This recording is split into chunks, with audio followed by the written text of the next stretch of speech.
Hello दोस्तों, सभी का स्वागत है विशेष फिजिक्स के ऑनलाइन क्लास में। तो इससे जो पीछे वाली क्लास थी हमने उसमें क्या पढ़ लिया था, हमने उसमें पढ़ लिया था कॉम्पटन इफेक्ट। कॉम्पटन इफेक्ट में जो इलेक्ट्रॉन की डायरेक्शन होती है वो अपन ने कंप्लीट कर दिया था। उसके बाद जो आज का अपना टॉपिक है वो है पेयर प्रोडक्शन, युग्म उत्पादन।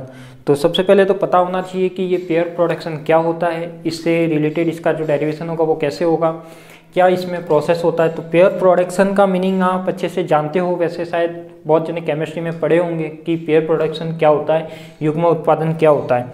यदि मैं बात करूँ एक तो पार्टिकल की, एक बात करूँ मैं एंटी पार्टिकल की। मैं आपको बेसिक कंसेप्ट पे लेके जाता हूँ, ठीक है।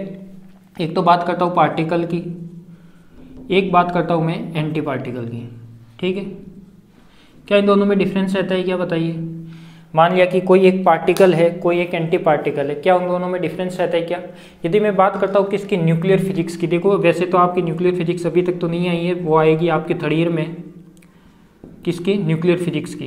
तो न्यूक्लियर फिजिक्स में जब आप अच्छे से यदि न्यूक्लियर फिजिक्स पढ़ते हैं तो आपको पता होगा कि जितने भी पार्टिकल है अपने पास ब्रह्मांड में या स्पेस में, जितने भी अपने पास पार्टिकल रहते हैं उनका एंटी पार्टिकल रहता ही रहता है, ये आप अच्छे से जानते हो। यदि मैं बात करता हूँ यहाँ पे अपने पास कोई इलेक्ट्रॉन है, तो इस इलेक्ट्रॉन का क्या है, अपने पास एंटी पार्टिकल में कुछ पॉजिट्रॉन भी है, बिल्कुल है। यदि मैं आपके पास बात करता हूँ ये कोई प्रोटॉन है तो उसका क्या है, एंटी प्रोटॉन भी है जिसको अपन पी बार से लिखते हैं। यदि कोई न्यूट्रॉन है तो उसको अपन क्या करते हैं, एंटी न्यूट्रॉन से भी लिखते हैं। तो इस तरीके से होता है। मान लिया कि अपने पास कोई एटम है, मान लिया कि कौन सा, हीलियम एटम है, ठीक है। कौन सा एटम है, हीलियम।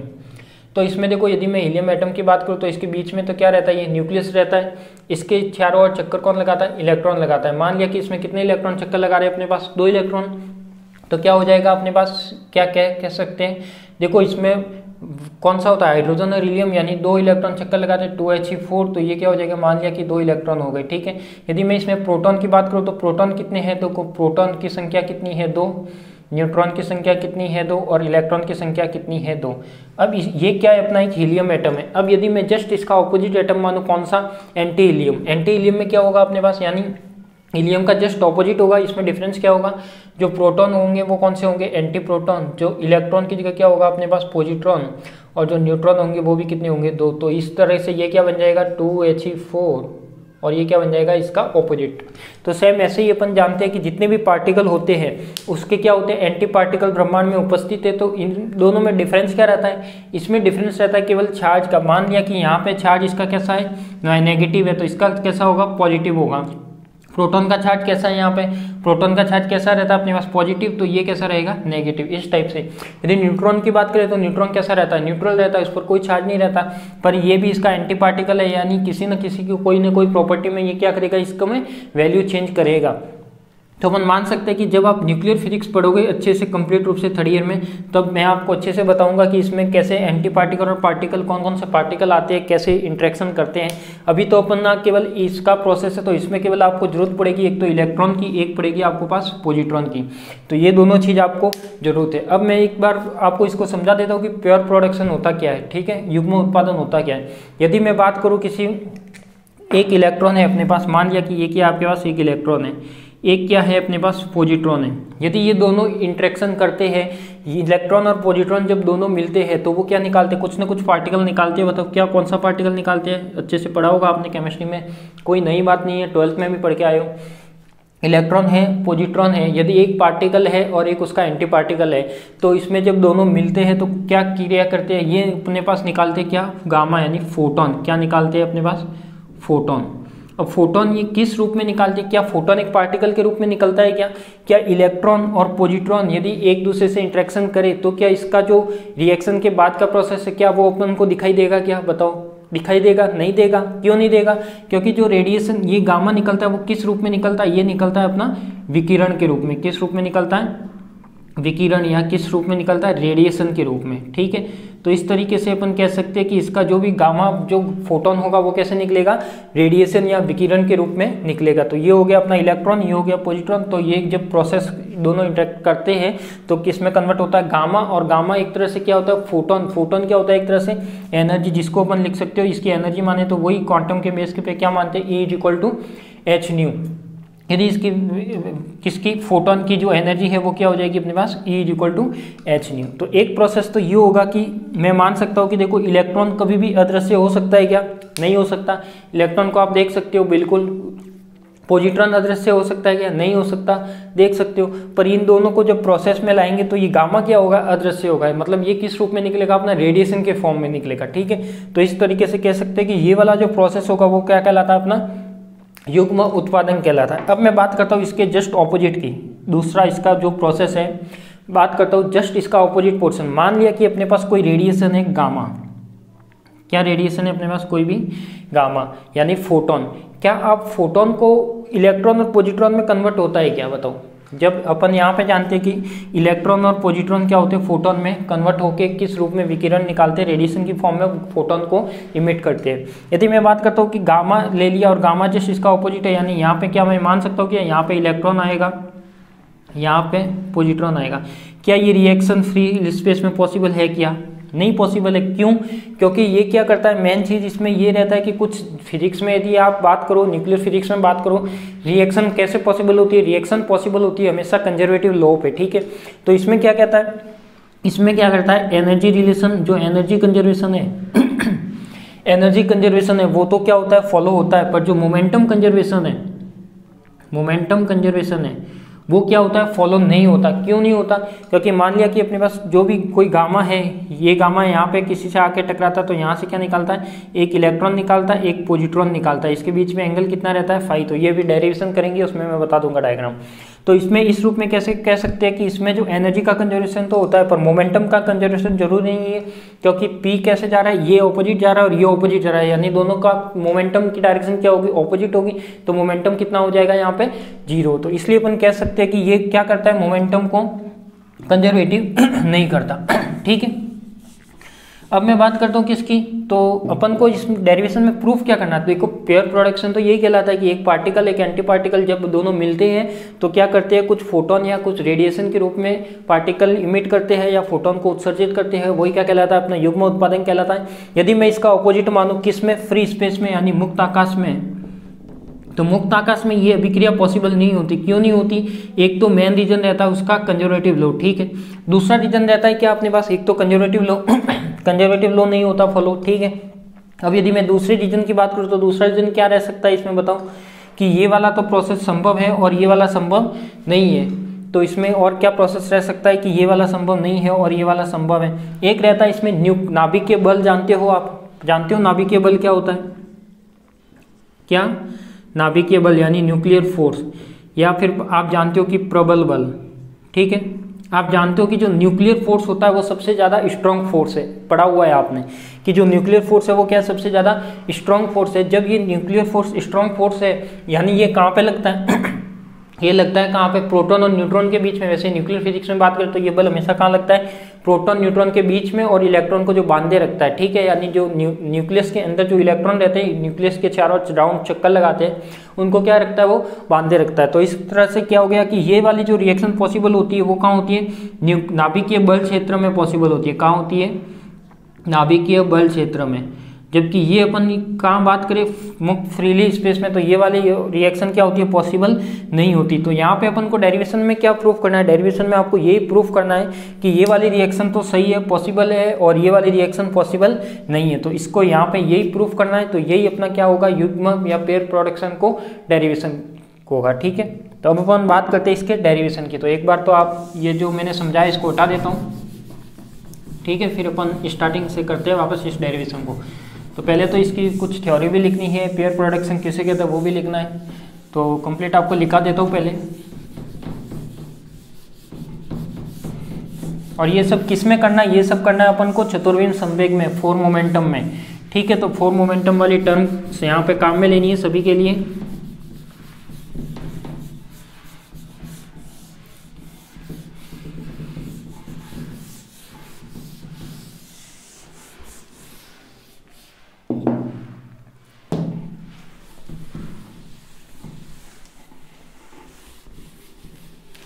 देखो तो करता क्या हूँ मैं? सबसे पहले तो मैं एक रिएक्शन लिख देता हूँ, इलेक्ट्रॉन प्लस पॉजिट्रॉन क्या देता है अपन को? फोटोन देता है। ऐसे ही मैं इसका जस्ट ऑपोजिट लेता हूँ, गामा इलेक्ट्रॉन प्लस का पॉजिट्रॉन, ठीक है, ये इलेक्ट्रॉन है, ठीक है। तो ये दोनों रिएक्शन मैंने लिख दी। अब इसकी मैं थ्योरी लिखाता हूँ, वो सबसे पहले आप थ्योरी लिख दीजिए, लिखिए, इसमें टॉपिक लगा दीजिए पेयर प्रोडक्शन, और उसमें लिखिए कि नाभिकीय भौतिकी के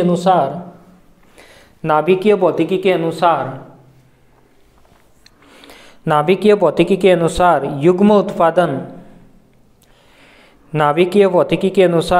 उत्पादन एक नाभिकीय अन्योन्य क्रिया है। नाभिकीय भौतिकी के अनुसार युग्म उत्पादन एक नाभिकीय अन्योन्य क्रिया है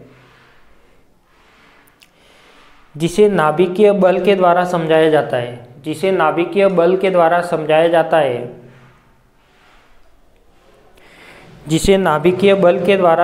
जाता है। कण भौतिकी के अनुसार, ये कण भौतिकी क्या होती है? कण भौतिकी होती है इसमें जिसमें पार्टिकल की बात होती है, जिसकी अलग से फिजिक्स का नाम है पार्टिकल फिजिक्स, जो आपकी न्यूक्लियर फिजिक्स में यूनिट नंबर 4 आएगा थर्ड ईयर में, तो उसमें अपन पूरी पार्टिकल फिजिक्स अच्छे से पढ़ेंगे, ठीक है। तो उससे क्या कहते हैं? कण भौतिकी। तो कण भौतिकी के अनुसार प्रत्येक कण का ब्रह्मांड में प्रतिकण उपस्थित होता है। कण भौतिकी के अनुसार प्रत्येक कण का ब्रह्मांड में प्रतिकण उपस्थित होता है। जिस प्रकार इलेक्ट्रॉन एक कण है और इसका प्रतिकण पॉजिट्रॉन उपस्थित होता है, ब्रैकेट में लिख लेना E+, और इसका प्रतिकण पॉजिट्रॉन उपस्थित होता है।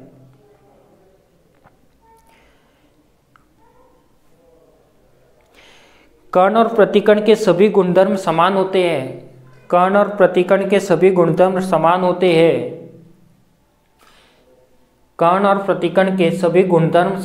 हैं, लेकिन इनकी प्रकृति विपरीत होती है।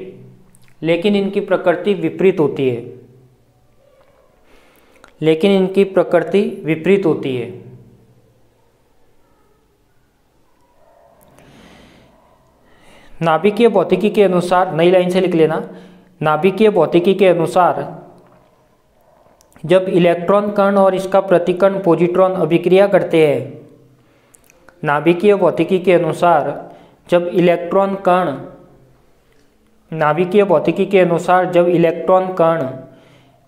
और इसका प्रतिकण पॉजिट्रॉन अभिक्रिया करते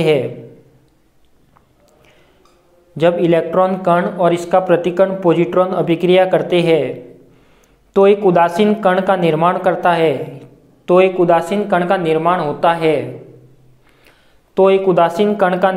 है। यह उदासीन कण विकिरण के रूप में उपस्थित होता है।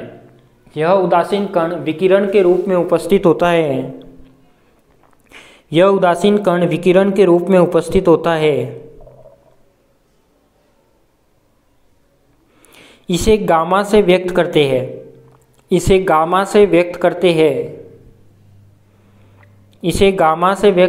गामा जो मैंने डायरेक्ट रिएक्शन में लिख रखा है, ये गामा, इसे गामा से व्यक्त करते हैं। क्वांटम भौतिकी के अनुसार यह ऊर्जा का क्वांटम होता है।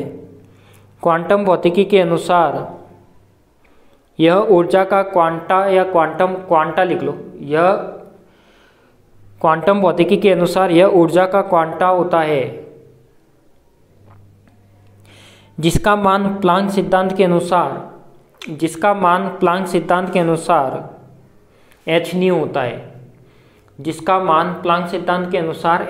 होता है।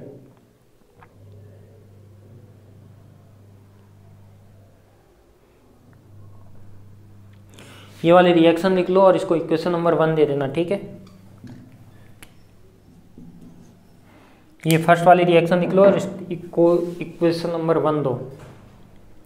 फिर लिखो इसमें समीकरण 1 नाभिकीय अभिक्रिया नाभिकीय भौतिकी के अंतर्गत वैध होती है। समीकरण 1 नाभिकीय अभिक्रिया नाभिकीय भौतिकी के अंतर्गत वैध होती है, क्योंकि यह संरक्षण के नियमों को संतुष्ट करती है। क्योंकि यह संरक्षण के नियमों को संतुष्ट करती है। अब हम इस नाभिकीय अभिक्रिया के विपरीत कल्पना करते हैं।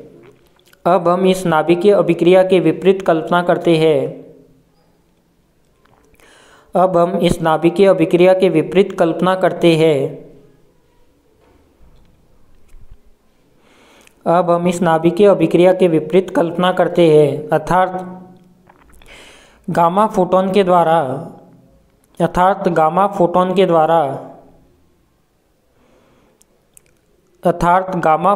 द्वारा इलेक्ट्रॉन और पॉजिट्रॉन कण के उत्पादन की कल्पना करते हैं। गामा फोटोन के द्वारा इलेक्ट्रॉन और पॉजिट्रॉन कण के उत्पादन की कल्पना करते हैं।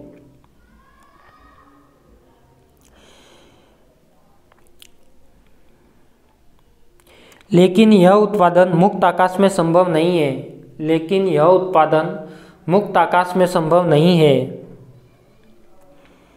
लेकिन यह उत्पादन मुक्त आकाश में संभव नहीं है, क्योंकि यह एक साधारण नाभिकीय अभिक्रिया नहीं है। क्योंकि यह एक साधारण नाभिकीय अभिक्रिया नहीं है। यह नाभिकीय अभिक्रिया केवल प्रबल नाभिकीय क्षेत्र में उपस्थित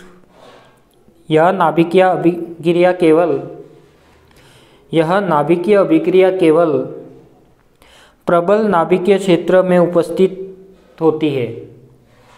यह नाभिकीय अभिक्रिया केवल प्रबल नाभिकीय क्षेत्र में उपस्थित होती है।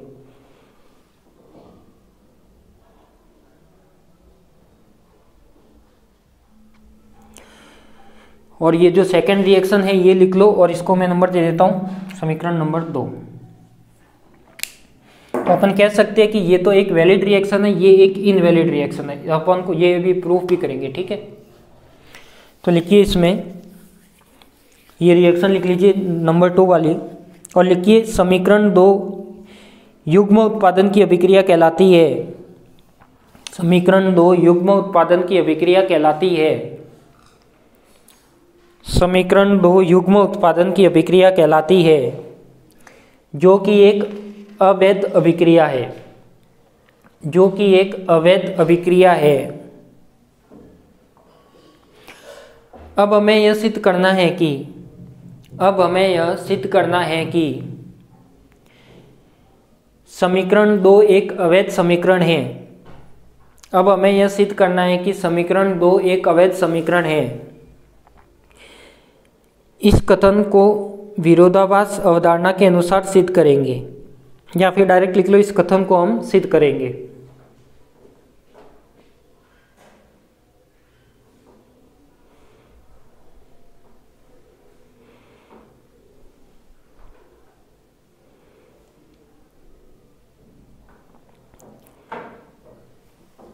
अब लिखिए माना समीकरण, नई लाइन से लिखना, माना समीकरण 2 में उपस्थित। अब इसमें क्या मान रहे इसके अपन एक तो फोटोन जो संवेग होता है वो मानेंगे, तो जो रिएक्शन 2 है उसका संवेग मानेंगे, इसका और इसका, ठीक है। तो वही मैं लिखा रहा हूँ, एक बार एक साथ लिख लो। माना समीकरण 2 में उपस्थित फोटोन एक प्रथम कण है। माना समीकरण 2 में उपस्थित फोटोन एक प्रथम कण है, जिसके लिए संवेग P1 है, और ऊर्जा E1 है। जिसके लिए संवेग P1 है और ऊर्जा E1 है। फोटोन के विखंडन के द्वारा दो कण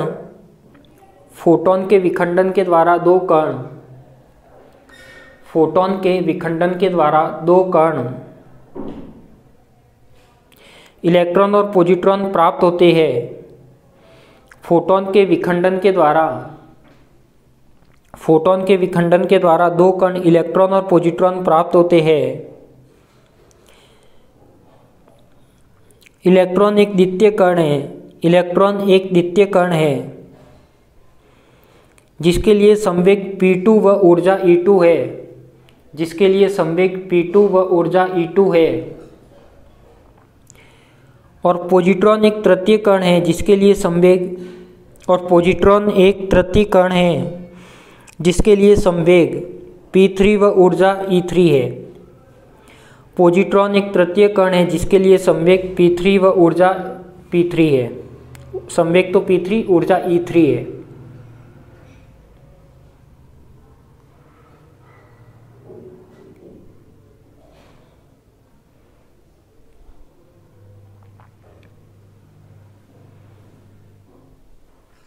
ठीक है, तो अब सबका ध्यान बोर्ड पे, कॉपी पेन को साइड में।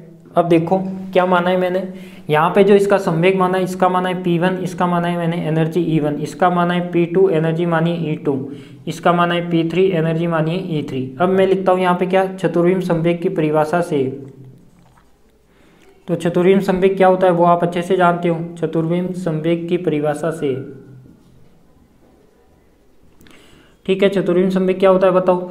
चतुर्विम संवेग क्या होता है, P mu vector is equal to P vector, और ये क्या था, आयोटा ई अपॉन में सी, यही अपना कोऑर्डिनेट होता है। ठीक है, अब मैं क्या करता हूँ, सबसे पहले सब तीनों का अलग अलग चतुर्विम संवेग लिख लेता हूँ। तो सबसे पहले मैं लिखता हूँ किसका, फोटोन का, किसका, फोटोन का चतुर्विम संवेग। तो देखो जब फोटोन का चतुर्विम संवेग लिखेंगे तो क्या आएगा अपने पास, देखो फोटोन का चतुर्विम संवेग आएगा P1 mu is equal to, first particle है तो P1 म्यू मान लिया। इसका क्या आएगा अपने पास देखो अब यहाँ पे क्या आएगा P1 और आयोटा E1 बाय सी आएगा। यहाँ तक किसी को कोई डाउट। यदि मैं दूसरे का क्या लिखता हूँ, इलेक्ट्रॉन के लिए इलेक्ट्रॉन का चतुर्विम संवेग, इलेक्ट्रॉन का चतुर्विम संवेग, तो वो क्या आएगा आपके पास, ये आएगा अपने पास P2 mu is equal to क्या आएगा, P2 आयोटा E2 बाय सी आ जाएगा। ठीक है, ऐसे ही मैं यदि किसका लिखता हूँ, पॉजिट्रॉन का चतुर्विम संवेग, पॉजिट्रॉन का चतुर्विम संवेग। आप मेरी राइटिंग पर मत जाना, बोर्ड की लिखावट पर मत जाना, आप केवल मटेरियल देखना। P1 चतुर्विम संवेग किसका, फोटोन का। अब लिख रहा हूँ इलेक्ट्रॉन का, फिर लिख रहा हूँ पॉजिट्रॉन का। तो ये क्या आएगा, P3 mu is equal to क्या होगा अपने पास, P3 और आयोटा E3 अपॉन में C हो जाएगा। ठीक है, यहाँ तक किसी को कोई प्रॉब्लम, कोई प्रॉब्लम नहीं। अब मैं क्या करता हूँ यहाँ पे संवेग, चतुर्विम संवेग संरक्षण नियम से, चतुर्विम संवेग संरक्षण नियम लगाता हूँ, क्योंकि अपन को तो क्या रिएक्शन इनवैलिड प्रूफ करनी है। तो सबसे पहले क्या लगाएंगे अपन, कंजर्वेटिव लॉ लगाएंगे किसका, फोर मोमेंटम का।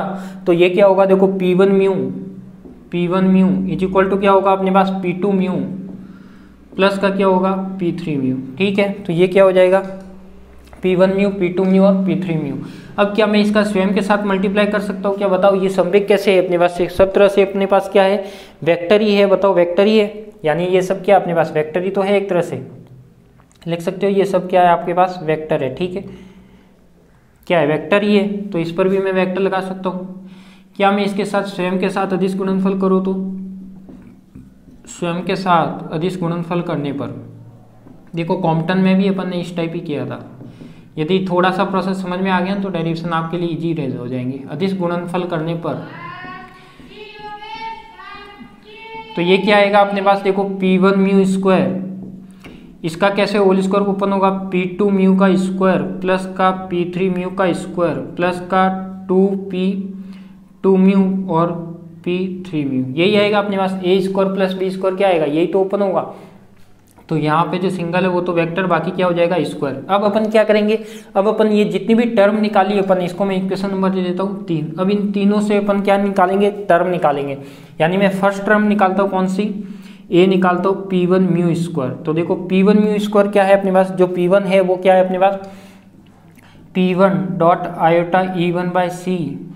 ठीक है, और इसको मैं लिख सकता हूँ P1 dot iota E1 by सी। क्या मैं इसको संयुक्त रूप से लिखूँ तो कैसे आएगा बताओ, संयुक्त रूप से। अब देखो अपने पास P1 क्या होता है अपने पास, फोटोन है, और फोटोन का संवेग क्या लेते हैं अपन, क्या लेते हैं बताओ, वही तो लेते हैं h अपॉन में c। संयुक्त रूप में अपन बाद में लिख देंगे, पहले क्या करते हैं इसका संवेग लिखते। तो देखो जो P1 होता है वो क्या होगा, h अपॉन में c, यदि डायरेक्शन ले तो n कैप। ठीक है, तो ये क्या हो जाएगा बताओ। यदि मैं इसको संयुक्त रूप में लिखता हूँ, क्या लिखता हूँ, संयुक्त रूप में, सब्जी आ गई, तो संयुक्त रूप में क्या आएगा, संयुक्त रूप में आएगा देखो P1 स्क्वायर माइनस का आयोटा का और E1 स्क्वायर अपॉन में C स्क्वायर आएगा। और P1 जानते क्या होता है, ये होता है, तो इसको मैं लिख सकता हूँ h न्यू बाय सी का स्क्वायर और माइनस का, देखो E इज इक्वल टू क्या होगा एच न्यू, यानी जो अपने पास जो ये होगा ये भी क्या होगा अपने पास E1 is equal to H nu होगा, तो ये क्या हो जाएगा अपने पास एच न्यू अपॉन में सी का स्क्वायर हो जाएगा, क्योंकि ये भी क्या पूरा स्क्वायर है, तो ये क्या होगा अपना टोटल कितना आएगा 0। तो एक इक्वेशन तो आ गई अपने पास, यानी P1 म्यू स्क्वायर तो कितना आ गया आपके पास 0। ठीक है, दूसरा निकालता हूँ। दूसरा क्या निकालना है आपको P2 म्यू का स्क्वायर। बताओ P2 म्यू का स्क्वायर कितना आएगा। P2 म्यू है तो P2 म्यू कौन सा है अपने पास, ये वाला है, यानी इसको मैं इस तरीके से लिख सकता हूँ P2 आयोटा E2 अपॉन में C और P2 आयोटा E2 अपॉन में C। कोई डाउट नहीं, कुछ डाउट नहीं है क्या। इसको मैं पूरी इक्वेशन को कैसे लिख सकता हूँ, इसको मैं ऐसे लिख सकता हूँ किस कैसे, संयुक्त रूप से P2 स्क्वायर माइनस का E2 स्क्वायर अपॉन में क्या आएगा C स्क्वायर। क्या मैं इसको ऐसे लिख सकता हूँ, कोई डाउट। क्या मैं इसको ऐसे भी लिख सकता हूँ P2 square C2 square minus का E2 स्क्वायर अपॉन में C2 स्क्वायर। बताओ लिख सकता हूँ क्या, कोई डाउट। ये किसके इक्वल है अपने पास P2 म्यू स्क्वायर के। अब मैं एक रिलेशन बताता हूँ, वही E square is equal to P square C square plus M nought square C4। यदि इस टाइम की अपने पास कोई टर्म है तो क्या मैं E माइनस का, ये क्या है अपने पास P2 C2 माइनस का E2 है, तो क्या मैं अपने पास इस टर्म को इधर ला लूँ और E को उधर ला लूँ, तो क्या बचेगा ये जो टर्म है, यानी क्या P square C square minus का E स्क्वायर किसके बराबर होगा माइनस का एम नॉट स्क्वायर C4 के बराबर। यहाँ लिख देता हूँ मैं, तो ये किसके बराबर होगा अपने पास, तो ये जो टर्म होगी वो क्या है P2 म्यू का स्क्वायर इज इक्वल टू किसके इक्वल होगा, इसकी जगह क्या आ जाएगा अपने पास माइनस का एम नॉट स्क्वायर C4 आएगा, वही टर्म आएगी। बताओ P2 म्यू क्या आएगा, बताओ जल्दी, अरे बताओ। देखो ये वाली इक्वेशन है तो ये क्या आ जाएगा माइनस का एम नॉट स्क्वायर, ये देखो माइनस ऐसे का ऐसे, इस इक्वेशन की जगह क्या आ गया माइनस का एम नॉट स्क्वायर C4, तो माइनस का M nought square C4 upon में C स्क्वायर। तो P2 म्यू स्क्वायर कितना बचा अपने पास माइनस का एम नॉट स्क्वायर और C स्क्वायर, यही बचेगा। बताओ यही तो बचेगा। तो ये हो गई अपने पास इसकी वैल्यू, कौन सा आ गया B आ गया। अब अपन को कौन सी निकालनी है C, यानी P3 म्यू निकालना है। तो देखो P3 म्यू स्क्वायर कैसे आएगा, P3 म्यू तो उसमें भी क्या है आपके पास P3 और आयोटा E3 अपॉन में C का स्क्वायर करना है, तो इसको क्या करेंगे एक बार और लिखेंगे, तो P3 आयोटा E3 अपॉन में C। तो ये क्या आ जाएगा आपके पास P3 स्क्वायर संयुक्त रूप से, यहाँ पे एक लाइन लिखते जाना कि ये भी संयुक्त रूप से, जब दो टर्म को अपन एक टर्म में लिख रहे हैं मतलब वो क्या है संयुक्त रूप से लिख रहे हैं। ठीक है, तो ये माइनस E3 स्क्वायर अपॉन में C स्क्वायर। ठीक है, अब ये अपन जानते हैं कि P3 कितना होगा यहाँ पे, बताओ बताओ जल्दी P3 कितना होगा, वही तो होगा एच न्यू अपॉन में C। तो यहाँ पे मैं लिख सकता हूँ कि जो P3 होगा वो कितना होगा एच न्यू अपॉन में C, और डायरेक्शन देखे तो n कैप E3 होगा अपने पास एच न्यू। ठीक है, तो इसमें भी सेम वही आना चाहिए, तो P3 mu square is equal to H nu by C का स्क्वायर आ जाएगा माइनस का n cap dot n cap कितना 1 ही होगा, तो इसलिए मैं वो नहीं लिख रहा, और ये हो जाएगा एच न्यू अपॉन में C का स्क्वायर। बताओ यही होगा, या फिर इसमें भी आप इसी तरीके से निकाल सकते हो, जैसे अपने पास U वैल्यू निकाली थी उस तरीके से भी निकाल सकते हो, कोई डाउट गलत थोड़ी ना है वो। कैसे, देखो यदि मैं इसमें वैल्यू रखता हूँ किसकी, क्योंकि अपने पास जो फोटोन के लिए था उसके लिए तो अपन ने मान लिया था P1, अब यहाँ के लिए अपन क्या मान रहे हैं, क्योंकि अपन को केवल ये अवैध समीकरण है, अवैध समीकरण है, इलेक्ट्रॉन पोजिट्रॉन कोई दिखाई तो नहीं दे रहे, तो अपन क्या कर सकते हैं यहाँ पे ऐसे लिख सकता हूँ P3 square C square minus का E3 स्क्वायर अपॉन में C स्क्वायर। ठीक है, तो ये भी क्या आएगा अपने पास P3 म्यू स्क्वायर, ये भी सेम ये ऐसी इसी टाइप की इक्वेशन बनी, यानी इसको भी मैं क्या लिख सकता हूँ माइनस का एम नॉट स्क्वायर C4 लिख सकता हूँ। बताओ क्या मैं इसको भी एम नॉट स्क्वायर C4 लिख सकता हूँ क्या, जरूर लिख सकता हूँ। तो सेम इसी प्रकार से ये क्या आ जाएगा माइनस का M nought square C4 upon में C स्क्वायर, तो कट के क्या देगा P3 म्यू स्क्वायर माइनस का एम स्क्वायर और C स्क्वायर। हो गया, जितने भी मान निकाले अपन ने वो सब कहाँ रखने हैं समीकरण नंबर 3 में, तो रखो समीकरण 3 में रखने पर, समीकरण 3 में रखने पर ये आप चाहे पूरा नहीं निकालो तो वापस इसी प्रकार करके डायरेक्ट P3 ये वैल्यू लिख सकते हो। ठीक है, समीकरण 3 में रखेंगे तो क्या आएगा, देखो P1 म्यू स्क्वायर कितना है, P1 म्यू स्क्वायर कितना आया आपका 0 आया। ठीक है, is equal to P2 mu square कितना आया, P2 म्यू स्क्वायर कितना आया आपके पास, P2 म्यू स्क्वायर माइनस का M nought square C square आया। P3 म्यू स्क्वायर कितना आया, माइनस का M nought square C square आया। ठीक है, और प्लस का प्लस हो गया 2 ऐसे का ऐसे लिख देता हूँ मैं। ठीक है, 2 P2 म्यू का है, P2 म्यू। अब ये क्या कह रहा है, P2 म्यू वेक्टर की फॉर्म में कह रहा है। ठीक है, तो वेक्टर तो आप यहाँ से लिखना पड़ेगा, तो P2 म्यू लिखोगे तो ये क्या आएगा अपने पास, P2 आयोटा E2 बाय सी आ जाएगा। ठीक है, ऐसे ये क्या आएगा, dot P3 iota E3 upon में सी आएगा। बताओ यहाँ तक किसी को कोई डाउट? क्या मैं इसको ऐसे लिख सकता हूँ, ये तो क्या हो जाएगा, माइनस का 2m nought square C square plus का, इसको मैं संयुक्त रूप से लिखूँ तो क्या आ जाएगा, P2 डॉट P3। ठीक है, ये क्या है, दोनों अलग अलग है इसलिए स्क्वायर नहीं होगा, और माइनस आ जाएगा बीच में, और E2 E3 अपॉन में क्या आ जाएगा, सी स्क्वायर। यहाँ तक किसी को कोई डाउट? अब P2 P3 क्या है अपने पास, P2 P3 को मैं कैसे लिख सकता हूँ, P2 P3 यदि मैं जो डायग्राम बनाता हूँ, यानी P2 किसका संवेग है, इलेक्ट्रॉन का, और P3 किसका है, पॉजिट्रॉन का, यानी मैंने डायग्राम बनाया था, दोनों के बीच में क्या बनेगा, एंगल बनेगा कुछ ना कुछ। तो उस एंगल को मैं कैसे व्यक्त कर सकता हूँ, फाई से। तो क्या मैं इसको इस तरीके से लिख सकता हूँ, क्या बताऊँ कैसे? यदि मैं यहाँ पे ऐसा डायग्राम मान लूँ, क्या मानूँ, ये फोटोन आया यहाँ से, फिर यहाँ से क्या हुआ, एक इलेक्ट्रॉन गया और ये पॉजिट्रॉन गया, और इसके बीच में जो एंगल बना वो कितना बना, फाई बना, और ये क्या था, फोटोन।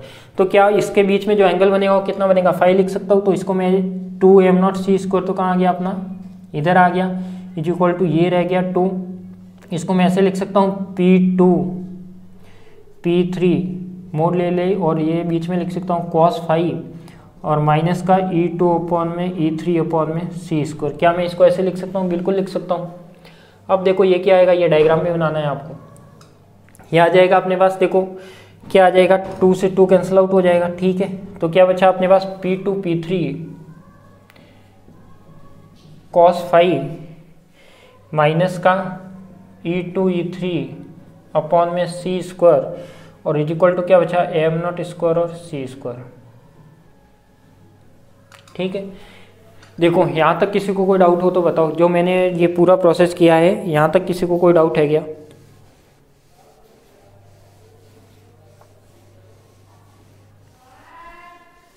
नहीं है किसी को कोई डाउट? बताओ कोई हो तो देख लो एक बार वापस, जो जो लिखा है कैसे प्रोसेस से लिखा है।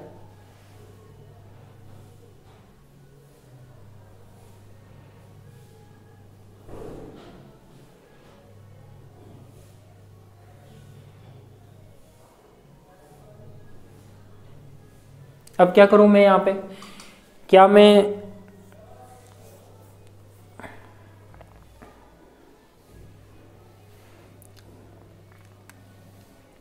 यहीं पे डायरेक्ट P2 P3 कर लेता, नहीं तो ये E2 E3 वाली टर्म ऐसे ही रह जाती, कोई दिक्कत तो आती नहीं इसमें। तो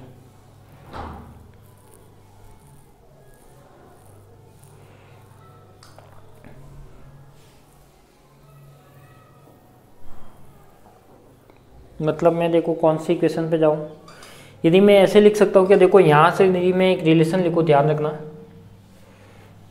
या फिर एक काम करो, जो ये वाला है ये अपन बाद में कर लेंगे, पहले उसको 0 से पॉजिटिव इंटीग्रेशन के लिए वो ठीक कर लो, थोड़ा सा चेंज कर लो इसमें।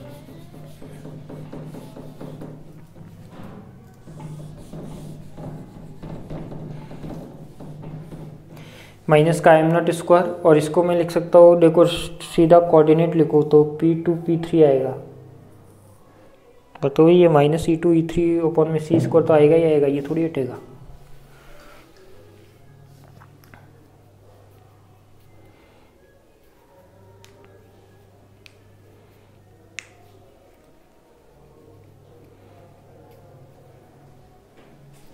चलो एक बार मैं देखो समीकरण 3 में एक बार वापस, आपको यहाँ से कंफ्यूज हो जाएगा, वापस देखो इसको। वैसे सही था, गलत नहीं था, पर मैं सोच रहा हूँ कि कुछ पहले अपन दूसरी टर्म निकाल लेते, फिर अपन इस टर्म पे आएंगे। इस समीकरण 3 से देखो मैं ऐसे रख सकता हूँ कि ये समीकरण 3 थी, ये 0 हो गया आपके पास, ये माइनस का M nought square C square हो गया, यही होगा, माइनस का M nought square C square हो गया। और एक बार के लिए मैं ऐसे का ऐसे रख दूँ 2P2 म्यू और P3 म्यू। बताओ रख सकता हूँ क्या? रख सकता हूँ। ये क्या हो जाएगा अपने पास, ये 2 इधर आ जाएगा तो m0 square C square is equal to 2 p2 mu dot p3 mu. ठीक है, लिख सकता हूँ। ये 2 से 2 हट जाएगा तो क्या बचेगा अपने पास, m0 square C square is equal to p2 mu dot p3 mu. यहाँ तक किसी को कोई डाउट? क्या मैं यहाँ पे एक लाइन लिख सकता हूँ, m0 और m0 स्क्वायर सी स्क्वायर अपने पास कैसा है, पॉजिटिव होगा, नेगेटिव होगा या जीरो होगा? बताओ। जब सी स्क्वायर है इसका मतलब अपन को ध्यान है कि ये तो कैसा होना है, पॉजिटिव होना है, मास कभी भी नेगेटिव हो नहीं सकता। तो अपन लिख सकते हैं क्या यहाँ पे, m0 स्क्वायर सी स्क्वायर एक धनात्मक राशि है, एक धनात्मक राशि है, पॉजिटिव वैल्यू है, यानी m0 सी स्क्वायर क्या है, एक धनात्मक राशि है। क्या मैं इसको ऐसे लिख सकता हूँ, m0 स्क्वायर सी स्क्वायर और ग्रेटर देन जीरो लिख सकता हूँ। जब ये वाली एक पॉजिटिव राशि है यानी ये वाली जब जीरो है तो ये भी क्या होगा अपने पास, p2 mu dot p3 mu, ये भी क्या होना चाहिए अपना, जीरो से बड़ा होना चाहिए। बताओ सही है क्या? क्या ये वाली एक धनात्मक राशि है यानी ये कैसी है, जीरो से बड़ी है, तो ये भी अपनी राशि क्या होगी, जो इसकी वैल्यू होगी वो भी क्या होगी, एक पॉजिटिव होगी। पॉजिटिव होगी तो ये भी, इसको मैं इस तरीके से लिख सकता हूँ, जीरो से बड़ा, पॉजिटिव यानी जीरो से बड़ा। तो ये क्या हो जाएगा अपने पास, p2 mu dot p3 mu, और ये हो जाएगा अपने पास। देखो अब मैं क्या करता हूँ, ये वैल्यू रखता हूँ। अब मेरी वैल्यू रखता हूँ तो p2 म्यू क्या है यहाँ पे, p2 म्यू यहाँ से आ जाएगा अपने पास p2 आयोटा e2 अपॉन में c, और ऐसे यहाँ पे आ जाएगा p3 आयोटा e3 अपॉन में c। ठीक है, ये वेक्टर है तो वेक्टर कर देना। यहाँ पे क्या आ जाएगा, देखो यदि डायरेक्शन के बेस पे देखे तो ये क्या आ जाएगा, संयुक्त रूप से लिखे तो p2 डॉट p3 माइनस का e3 अपॉन में c square greater than zero. ठीक है, ये क्या हो जाएगा, p2 p3। इस डायग्राम से देखो p2 p3 के बीच में जो एंगल है वो कितना बन रहा है, फाई। p2 क्या है, इलेक्ट्रॉन का संवेग, p3 क्या है, पॉजिट्रॉन का मोमेंटम, दोनों के बीच में एंगल फाई, तो ये क्या हो जाएगा अपना कॉस फाई। और इसको मैं इस तरीके से लिख सकता हूँ, e2 अपॉन में e3 अपॉन में c स्क्वायर लिख सकता हूँ। क्या मैं इसको ऐसे भी लिख सकता हूँ क्या, p2 p3 को मोड में भी लिख सकता हूँ? बताओ, लिख सकता हूँ। ये तो क्या है, मोड ही तो है, और cos फाई हो जाएगा। अब अपन क्या करें बताओ, यहाँ तक मैं इसको इक्वेशन नंबर दे देता हूँ, कितनी दी थी 3, तो इसको दे देता हूँ 4। अब अपन को क्या करना है, इस समीकरण को इनवैलिड प्रूफ करना है, यानी जो cos फाई की वैल्यू आ रही है वो क्या आना चाहिए, ग्रेटर देन 1 आनी चाहिए। तो क्या करें बताओ, क्या करें, चलो एक बार ऐसे कर देता हूँ। यदि मैं cos फाई है इसको मैं ऐसे लिख सकता हूँ क्या, e2 अपॉन में p2c और e3 अपॉन में p3c, समीकरण 4 इसको दे देना, लिख सकता हूँ। जब ये वाला, अब इसकी एक बार इतना आप लिखिए, फिर ही मैं आगे करता हूँ क्योंकि इतना तो पूरा आएगा भी नहीं। तो एक बार इतना लिखिए, देखो कुछ नहीं किया, ये इक्वेशन दोनों का मैंने जो चीज़ मानी थी वो लिख दी। फोर मोमेंटम की डेफिनेशन आप जानते हो, ये मोमेंटम का, ये एनर्जी का कोऑर्डिनेट फोर्थ वाला, और इसमें क्या किया, फोटोन के लिए फोर मोमेंटम लिखा, फिर इसके लिए लिखा, फिर इसके लिए लिखा, ये तीनों चीज़ें लिख ली। चतुर्विम फोर मोमेंटम कंजर्वेटिव लॉ लगाया, टक्कर से पहले टक्कर के बाद लगा दिया, इसके बाद स्वयं का मल्टीप्लाई किया तो क्या आ जाएगी, ये वाली टर्म आ जाएगी। फिर एक एक टर्म को मैंने फाइंड आउट किया, फाइंड आउट करने के बाद क्या किया, ये आ गया। अब अपन आ गए यहाँ तक, तो इसके बाद ये लिखो, फिर अपन आगे बढ़ते हैं।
लिखिए फास्ट थोड़ा।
यदि आपको ये लग रहा है कि बहुत छोटा छोटा लिखा हुआ तो आप इसका स्क्रीनशॉट ले लो, आराम से लिख लेना, ठीक है।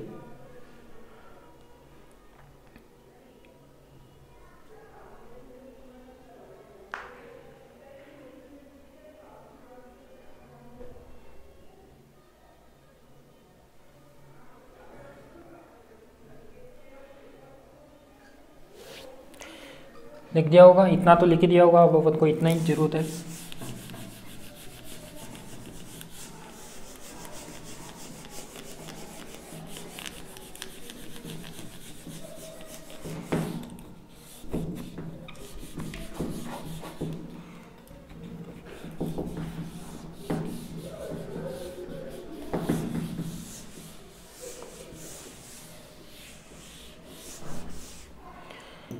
देखो अब क्या करेंगे अपन,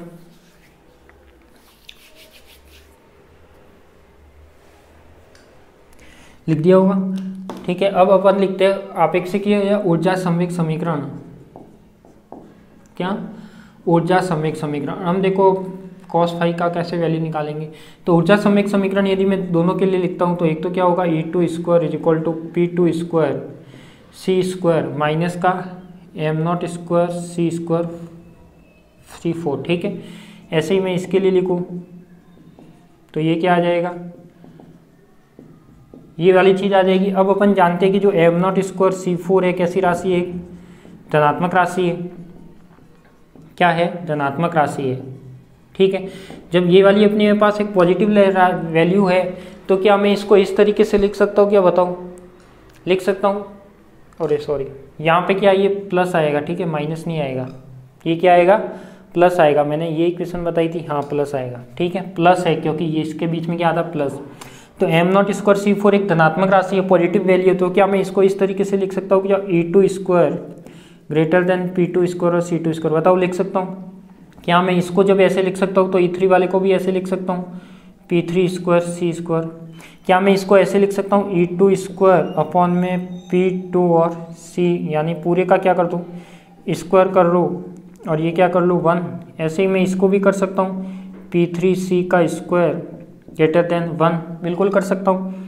ये क्या आएगा आपके पास, देखो ये इसको मैं ऐसे लिख सकता हूँ, E2 P2C क्या आएगा, ग्रेटर देन 1, और ऐसे अपने पास E3C क्या आएगा, ग्रेटर देन 1।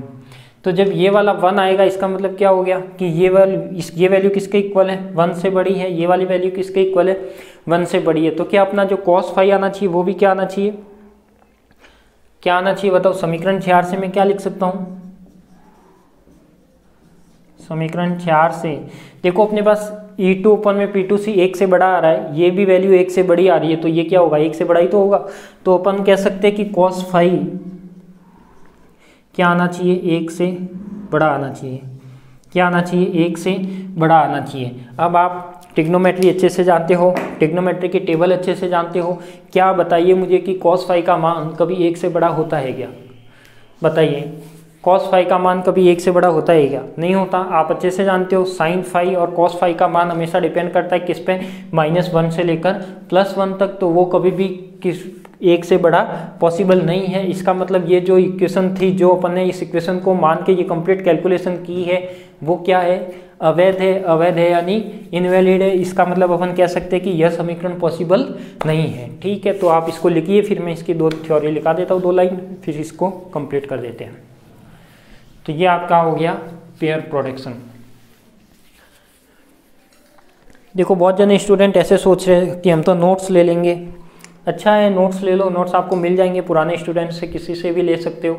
पर नोट्स में दिक्कत क्या है, क्योंकि नोट्स में हो सकता है एक तो जो सामने वाले ने लिखा है पता नहीं उसने भी समझ के लिखा है या डायरेक्ट लिखा है, ऐसे का ऐसे किसी से छापा है। समझ के लिखा है तो मैं मानता हूँ कि उसने सही लिखा होगा, और उसने भी ऐसे का ऐसे किसी से देख कर लिखा है तो हो सकता है वो गलत लिखा हो। तो आप किसी के नोट्स पर भी विश्वास मत करो, खुद समझो। अगर बाई चांस जिसने क्लास ज्वाइन नहीं की है उनके लिए भी कोई बड़ी बात नहीं है। उन क्या करें, समझने की ट्राई करें, बुक को फॉलो करें, बुक में से आप समझो फिर आप करो। ठीक है, क्योंकि ये सब चीज़ें क्या समझने पर एक बार अपन को गाइडेंस जरूरी होता है। ऐसा नहीं है कि मैं भी फिजिक्स पढ़ा रहा हूँ तो मुझे भी सब कुछ आता है, ऐसा बिल्कुल नहीं है। हो सकता है कई बार मैं भी कंफ्यूज हो जाता हूँ, हो सकता है कई बार मुझे भी मिसअंडरस्टैंडिंग हो जाती है, तो ऐसी कोई दिक्कत नहीं है। तो कोशिश यही करो कि आप समझने की ट्राई करो पूरी, क्योंकि ये जो सब्जेक्ट है आपका मैथमेटिकल फिजिक्स, मतलब एकदम हटके है, बिल्कुल डिफरेंट है आपका, जो न कभी आपने 12th में पढ़ा है ना उससे फर्स्ट ईयर में पढ़ा है। ठीक है, तो आपके ये देखो बिल्कुल अलग ही टर्म चल रही है यहाँ पे, इसलिए मैं कह रहा हूँ कि समझना जरूरी है। समझ में आ गया तो ये बहुत ईजी सब्जेक्ट है।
लिख दिया। इसके बाद लिखिए, यहाँ इसके आगे लिखिए कि यहाँ पर cos फाई का मान 1 से अधिक नहीं हो सकता। यहाँ पर cos फाई का मान 1 से अधिक नहीं हो सकता, अर्थात फाई का मान काल्पनिक होगा। अर्थात फाई का मान काल्पनिक होगा।